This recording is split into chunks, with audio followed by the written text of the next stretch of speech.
hanya Yesus pertolonganku, Engkaulah sumber kekuatan hatiku, tempat persembunyianku.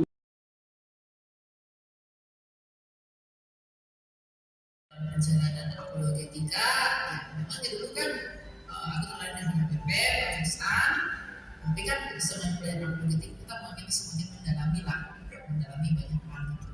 Aku harus pindah semakin gak aman ya. Dan bahkan teman-teman di lingkungan aku pun itu mengatakan kamu gak aman. Gak cuma jadi pengikut, harus jadi. Makanya Indonesia bilang jadi kelas bangsa.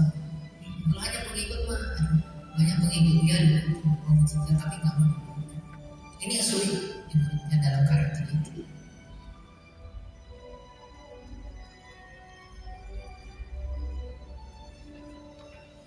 Adalah panggilan setiap orang, bukan hanya satu dua orang. Makanya Pak Isla Solo dalam membuat suku slogan yang bagus, kita harus tahu yang kita percaya. Nah, ketika saya belajar dari beliau, dari konten-kontennya, disitulah saya mulai sadar bahwa apologetika itu bukan tentang gengsi, bukan tentang pride, bukan tentang ketidakterimaan kita atas kedua orang lain, tapi kita harus melakukan itu di dalam motivasi yang benar.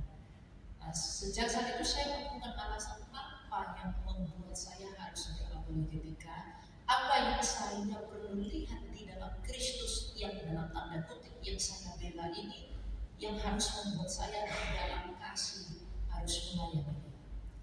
Saya belajar dari para penwujud senior, saya belajar dari Pak Esa, dari Pak Budi Asali, waktu itu toko reform dari penjelasan dari tugas saya. Beberapa orang yang strict dengan pandangan barat itu mengatakan dari tugas itu subordinasi. Mereka mengatakan itu salah. Ya, tapi yang saya jelaskan itu bukan tafsir saya sendiri, tapi yang saya jelaskan itu adalah pandangan gereja timur, 4 patriarkat di timur. Nah, mereka menjelaskan dari tunggal itu, kekesaan Allah itu jelas, inkarnasi itu jelas, kematian Yesus itu jelas, dan kemudian kembalinya kerajaan itu pun jelas. Kalau di barat, ya Anda mungkin bisa paham di barat, tapi kalau saya sulit memahami. Bagi saya sulit. Dan kalau saya jelaskan ke orang lain dengan cara barat, itu saya sulit. Saya sulit buat dia benar. Karena Indonesia lahir di timur, maka saya menjelaskan dengan cara timur kepada orang Indonesia orang timur. Mungkin kalau dari tunggal barat dijelaskan ke orang barat, mereka ngerti, karena itu nggak salah. Tapi kalau kepada orang Indonesia, kita menjelaskannya dengan cara barat, mereka luar. Belum apa-apa udah nggak mau, udah nggak mau. Jadi Allah yang saya itu adalah Sang Bapa. Sang Bapa, nah ini yang dibantah oleh Dikines. Dia seorang reformer. Dia membantah penjelasan saya ini karena dia mengatakan tidak seperti itu. Saya tidak respon itu. Tapi yang paling penting buat saya adalah yang saya jelaskan ini bukan tafsir saya pribadi, tapi itu penjelasan Bapak Gereja. Bapak Gereja itu muridnya Rasul. Martin Luther itu bukan Bapak Gereja. Martin Luther itu tokoh reformator. Bapak Gereja itu muridnya Rasul. Misalnya Polikarpus murid Yohanes, Irenaeus murid Polikarpus murid Yohanes, gitu. Sampai akhir. Jadi Allah yang sama sebetulnya itu 8 ayat mengatakan Allah yang itu adalah Sang Bapa, di mana Sang Bapa ini di dalam dirinya dia memiliki firman dan memiliki roh. Oleh firman-Nya Sang Bapa ini menciptakan segala sesuatu, dan oleh rohnya Sang Bapa ini menghidupi segala sesuatu. Nah, kalau Bapa ini adalah Allah, maka firman-Nya Bapa dan rohnya Bapa pastilah Allah, tak ada 3 Allahnya ada satu Allah. Karena Bapa ini hidup, maka firman ini firman yang hidup, maka disebut pribadi. Dan roh Allah ini adalah hidup, maka roh Allah ini pun disebut pribadi. Jadi pribadi yang dimasukkan dalam Tritunggal itu bukan satu, dua, dan tiga orang diikat jadi satu, tidak. Tapi pribadi yang dimasukkan dalam Tritunggal itu adalah dia hidup memiliki kesadaran pada dirinya sendiri, tapi satu dalam hakikatnya dan satu dari sumbernya, yaitu Sang Bapa. Jadi keesaan Allah itu lebih mudah diterima oleh orang-orang yang saya injili dengan penjelasan Tritunggal dari timur itu daripada metode barat. Sehingga ketika saya mengatakan firman Allah menjadi manusia, kalau saya belajar dari barat, gelar firman ini, mereka tidak memahami firman ini. Mungkin mereka tidak memahami firman ini sebagai firman itu adanya, tapi hanya gelar ya firman. Ada tiga, ini Bapak, ya ini firman. Saya tak setuju dengan itu. Bapak firman Terkudus, ya firman ini yang miliknya Bapak, dan roh ini miliknya Bapak. Tapi karena Bapak ini Allah, maka firmannya Bapak ini nggak lebih tinggi, nggak lebih rendah dari Bapak. Dan rohnya Bapak ini nggak lebih tinggi, lebih rendah dari Bapak. Tapi satu di dalam hidupnya itu. Jadi Bapak adalah Allah, maka firmannya Bapak adalah Allah, dan rohnya Bapak juga adalah Allah. Maka dikatakan pada belanya adalah firman. Firman itu bersama-sama dengan Allah, dan firman itu adalah Allah. Firman menjadi manusia. Ketika firman menjadi manusia, artinya apa? Firman yang tadinya di dalam Bapa itu keluar dari Bapa menjadi manusia. Dan ketika saya menganalogikannya dengan analogi manusia, orang-orang di luar tersebut lebih bisa mengerti. Saya misalnya satu manusia, saya punya tubuh, saya punya firman, saya punya roh. Tubuh saya manusia, maka firman dan saya pasti manusia, tapi tidak ada tiga manusia di sini. Bedanya firman dan rohnya saya itu tidak hidup, sedangkan firman dan rohnya Allah itu hidup, sehingga bisa berkomunikasi. Itu perbedaan saya dengan Allah. Ada kesadaran. Nah, dengan cara seperti ini orang lebih mudah menerimanya. Ini bukan penjelasan yang salah, ini penjelasan dari timur. Cuma bagi orang-orang ekstremis di gereja barat, mereka mengatakan ini salah, termasuk orang-orang reform. Masalah Tritunggal seperti ini, mereka itu tidak. Ketika saya menjelaskan ini dengan beberapa dia punya tekad mengalahkan rasa manusia. Selama 12 tahun tidak pernah kalah berperang, hampir belum menguasai seluruh dunia. Napoleon Bonaparte itu hebat sekali, tapi masih kalah dengan Inggris. Alexander the Great tidak pernah kalah sama siapa. Tapi dia mati tahu karena apa? Demam tinggi. Ketika dia berangkat ke Yerusalem mau ke Alexandria, demam tinggi, mati. Waktu itu belum ada Codex, belum ada kapal selam, sehingga dia mati. Herodes sanggup, kaya sanggup, uangnya banyak, mati. Cari kepintaran, Kongfuju, Lao Tzu yang menulis Tao Te Ching, pinter, mati juga. Cleopatra cantik, mati juga. Bahkan semua hal yang megah, yang besar yang mereka punya, bahkan tak dapat meluputkan mereka dari kematian. Tapi Yesus Kristus dalam sejarah ini telah mengalahkan kematian itu. Maka Yesus bilang, di luar aku, engkau tidak bisa berbuat apa-apa. Makanya Yesus itu inti juga manusia. Kalau kamu bilang semua agama sama saja, semua agama ajaran yang baik, aku Kristen aku baik, aku Buddha aku baik, aku Islam aku baik, tidak ada yang menafikan bahwa semua agama ajaran yang baik. Tapi ajaran mereka yang baik itu menghasilkan apa? Kebaikan mereka menghasilkan apa? Kalau kebaikan menghasilkan kematian, itu tidak berguna. Tapi kebaikan dan kebenaran Yesus Kristus menghasilkan hidup.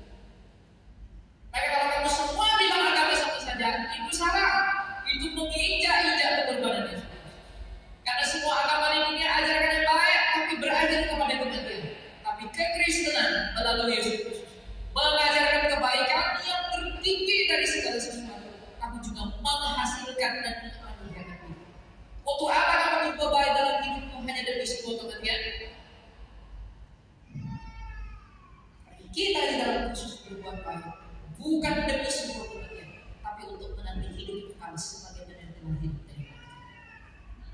Karena kamu tidak pernah diciptakan untuk mati. Kita ini diciptakan untuk hidup. Maka dengan menyadari semuanya ini bahwa tidak ada jawaban manusia selain daripada Yesus Kristus, Elon Musk berusaha mencari hidup sampai pergi ke Mars. Orang kaya cari hidup berobat kemana-mana. Orang berkuasa menindas orang miskin demi hidupnya. Bahkan semua usaha yang mereka lakukan tak akan dapat membuat mereka bangkit. Mustahil. Tapi Yesus Kristus telah bangkit dari mati. Dalam sejarah dunia seperti yang ditulis oleh Josephus, Dia bangkit disaksikan oleh 500 orang, sehingga orang-orang itu keheranan. Dia ini kemarin sudah mati, tapi kenapa dia hidup kembali? Jadi kalau kamu mau hidup, usaha yang kamu lakukan sekarang itu sia-sia. Tapi Yesus Kristus telah memberikan hidup bersama. Dan kematian yang paling utama itu telah ditentukan oleh Yesus Kristus. Bahkan orang berduit sebanyak alam uang, bahkan masih takut mati. Adanya uangnya itu tidak dapat mati. Tapi Yesus Kristus bisa melemparkan kamu ke neraka. Dia tidak tahu, dia merenung. Boleh juga ya. Mungkin tidak makanan bisa melempar kamu ke neraka. Tapi itu kan sudah peraturan, kita harus mengikuti. Apa arti peraturan? Kalau saya kasih kamu peraturan jangan pakai sama itu gimana? Kalau dia mulai berpikir, baru setelah itu, mungkin 2 minggu setelah itu, saya mau makan babi. Oke, kalau mau makan babi, saya ajak nggak apa-apa saya bayar agak mahal, saya ajak babi goreng yang ada di Ford lagi. Ajak dia makan, dia baca doa. Ngapain kamu baca doa? Kamu sudah berkhianat. Gak ada guna doa. Coba. Aduh, saya deg-degan. Kamu deg-degan makan belum deg-degan. Enak ya ternyata. Emang enak. Gak mungkin itu satu mangkok itu kan porsinya ada 3. Kecil, sedang, besar. Atau mangkok itu saya hanya ambil 3 karena dipotong-potong bentuk-bentuk kayak bentuk ya potong babi lah gitu. Saya hanya ambil 3, sisanya dia yang habis.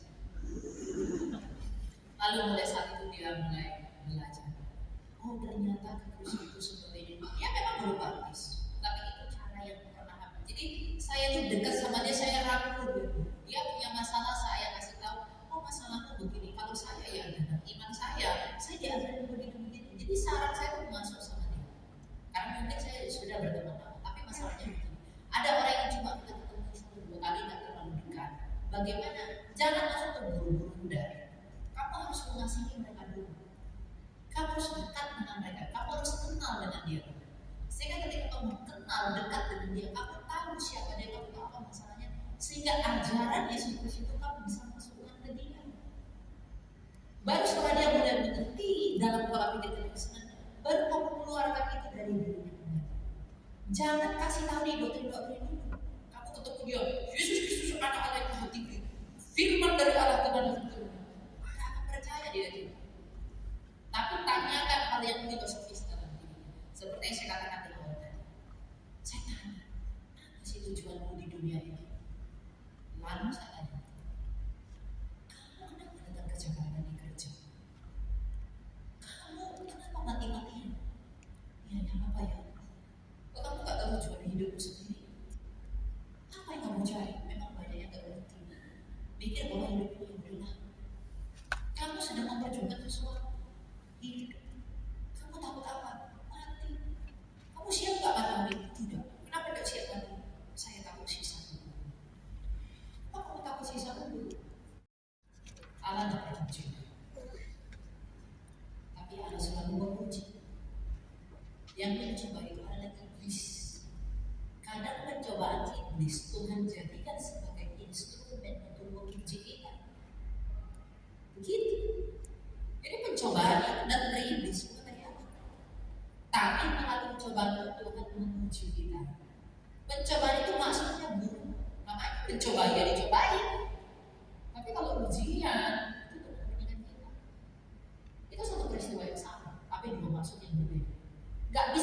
mencobai kamu kalau Tuhan nggak izinkan.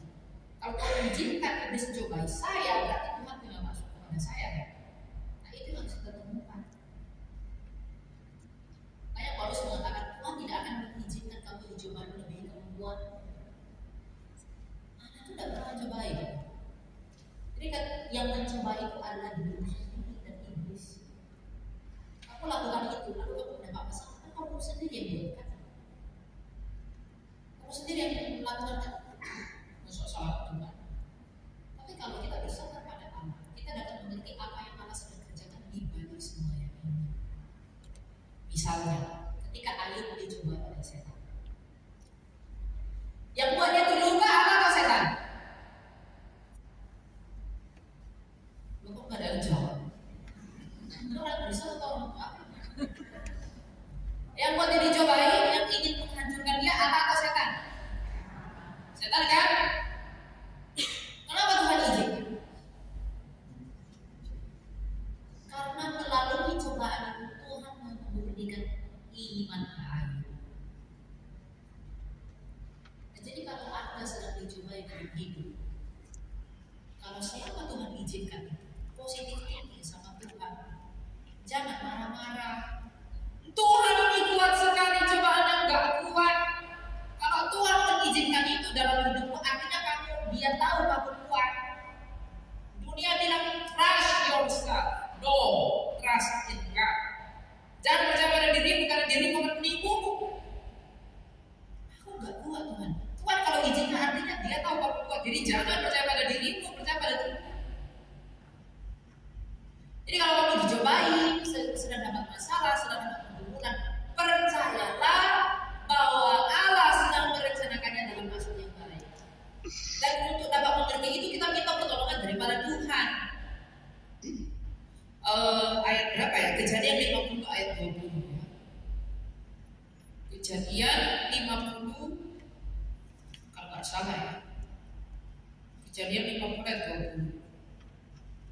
Memang kamu telah merencanakan yang jahat terhadap aku, tetapi Allah telah merencanakannya demi kebaikan untuk mewujudkan apa yang terjadi sekarang ini, yakni memelihara hidup banyak orang. Iblis itu merencanakan yang baik dan merencanakan yang jahat terhadap kita dalam hidup ini, sehingga iblis itu selalu mencelakakan kita. Tapi kalau Tuhan sampai izinkan iblis mencelakai kita, berarti Tuhan sedang menggunakan itu untuk maksud yang baik dalam hidup. Kenapa bisa begitu ya? Jangan tanya, dia adalah apa? Kalau Tuhan izinkan bisnismu bangkrut, itu bukan Tuhan yang mau bangkrutkan kamu, tapi melalui kebangkrutan itu Tuhan mau ajarin kamu bagaimana. Kalau Tuhan izinkan kamu sakit, bukan Tuhan yang buat kamu sakit, bukan, itu diri sendiri. Kamu makan banyak semangka, kena asam urat, salahkan Tuhan. Semangka buat asam urat tidak sih? Andai katakan begitu, ini penyesatan ilmu kesehatan. Kamu makan banyak sekali durian, lalu kamu tumbuh. Kamu maratonan makan durian kamu salahkan Tuhan. Kamu mencobai dirimu sendiri. Setelah itu kamu sakit, masuk rumah sakit, ibu sana sini karena sebuah durian. Kamu yang mau durian, lalu kamu salahkan Tuhan. Iblis itu senang kalau kamu luka. Tapi kadang luka itu bagi kita untuk bisa melucuti kosongan kita. Kesakitan itu perlu, penderitaan itu perlu dalam kita, agar melalui itu kita sadar siapa diri kita di hadapan Allah. Jadi dalam maksud yang baik datang dari Allah. Makanya saya bilang jangan pernah menyalahkan Allah. Allah tidak pernah salah dalam keputusannya. Dosa-dosaku dan dosamu lah yang membuat kita salah dalam menilai. Dia tidak pernah salah dalam keputusan. Kita yang selalu salah. Itu ya. Jadi pencobaan tidak datang dari Allah. Tapi ketika Tuhan mengizinkan itu, Tuhan sedang melakukan yang baik dalam kita. Maka tugas kita sekarang minta tolong kepada Dia agar kita mengerti apa maksud yang sedang kita kerjakan. Oke, baik.